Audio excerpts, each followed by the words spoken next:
Hello everyone and welcome back to another video. In this one I want to talk about lo-fi effects.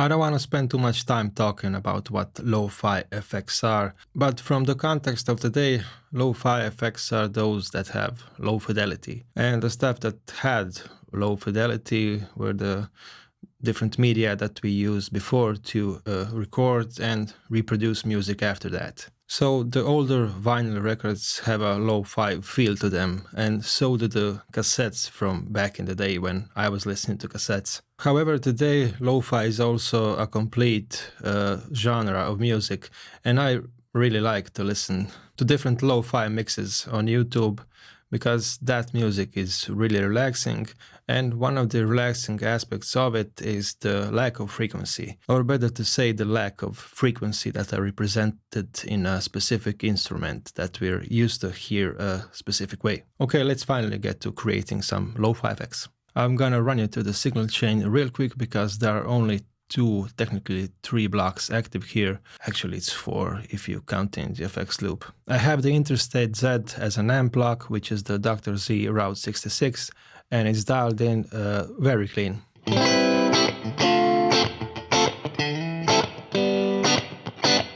Actually it's not completely clean, it's gonna break up just a hair when I really dig in with my pick, and that's the kind of clean that I prefer. The next block is the impulse response block, and I'm using the York Audio Princeton 1x10 Princeton reverb with an Oxford speaker. And if you want to try a cabinet from the factory selection, I strongly suggest that you try the 1x10 US Princess and that you put the U47 as a microphone on that cabinet. I do have the delay here, but I'm gonna remove it right now. And the final thing here is the parametric EQ, where I'm doing some low and high cutting as well as some minor EQ tweaks across the whole spectrum. And I almost forgot, I'm using the stereo effects loop in which I have the Oceans 12 dual stereo reverb from evidently Electro-Harmonix.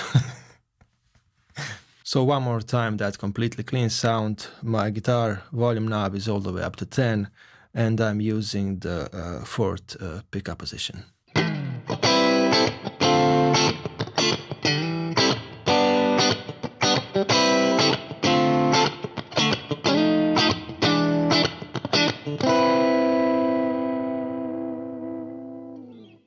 Okay, the quickest way to achieve a lo-fi effect is to drastically reduce the frequency range of a particular sound. In this scenario, we can utilize the parametric EQ, which is technically the final thing in my chain if we disregard the Oceans 12 room reverb. So to drastically reduce the frequency range, you have to cut deep into the high end, and you have to cut deeper into the low end.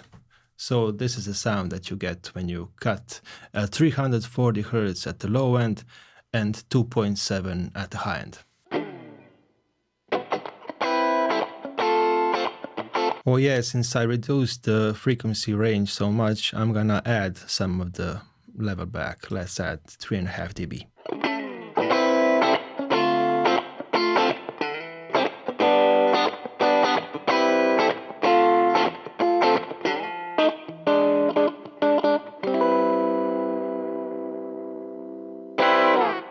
If you add a delay and a reverb after you do something like this, you'll pretty much be set for a general lo-fi guitar tone, I guess. However, I'm gonna mangle with it some more. One of the things that I want to try is the retro reel mod block. It's technically emulating an analog tape, which is another vintage type of recording and reproducing media. Now, just for fun, I'm gonna completely disable this parametric EQ and try to do the same thing or closely the same thing inside the retro reel. But before I do so, here's the tone without the parametric EQ, and this is not gonna sound too nice. And compared to before, Okay, now the parametric EQ is off and I want to apply a similar low and high cut inside the retro reel block. But I also want to add some saturation, which is the second parameter you can see here inside the retro reel. And this is an analog style of saturation, which will possibly be very pleasant to our ears.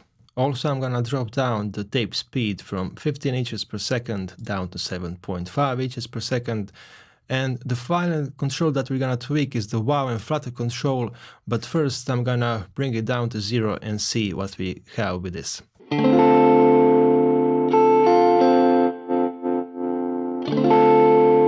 Okay, this is slightly way too saturated, so I'm gonna bring down the saturation. And also because I have another pedal in the effects loop, which is introducing some of the information, the frequency range, I'm actually gonna use the parametric EQ, but I'm not gonna set it so drastically. I'm gonna set it to somewhere where I would normally set it with an amp like this.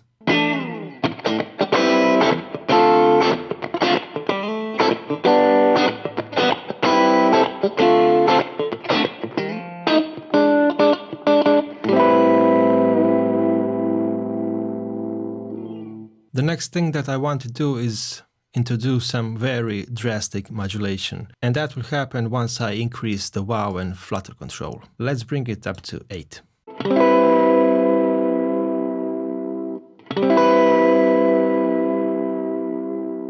If you're still not sure what you're supposed to hear in this case, listen to what happens to the sound once I struck a chord. You will hear a modulation that is literally doing wow, wow, wow. And we can control that amount of wow, wow, wow with the wow and flutter control.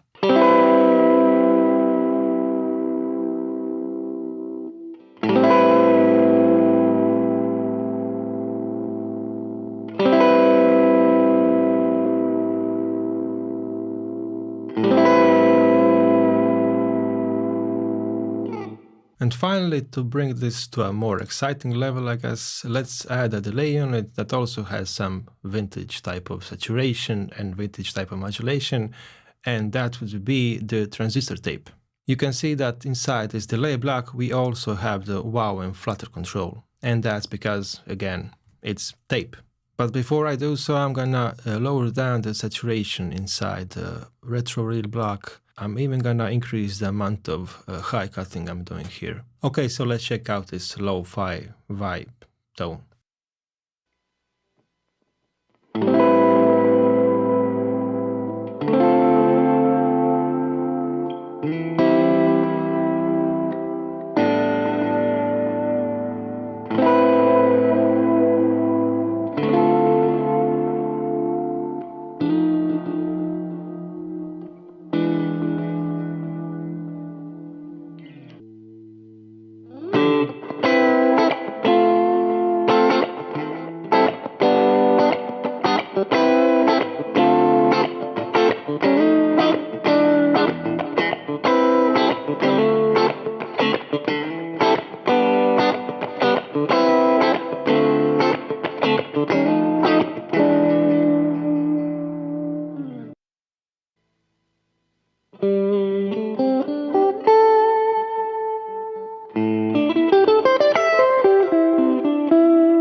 Anyway, that's it. There's literally a million things that you can do to a sound source to destroy it a bit so it becomes one of a lesser fidelity. But again, I repeat that lack of high-end especially is something that is extremely pleasant in today's day and age when everything is really hyped up to the max. And now that I mentioned the hype, have you seen my new ebook? It's available on my Ko-fi page for only $5.99. If you want more of this nonsense, please subscribe to the channel. Addio!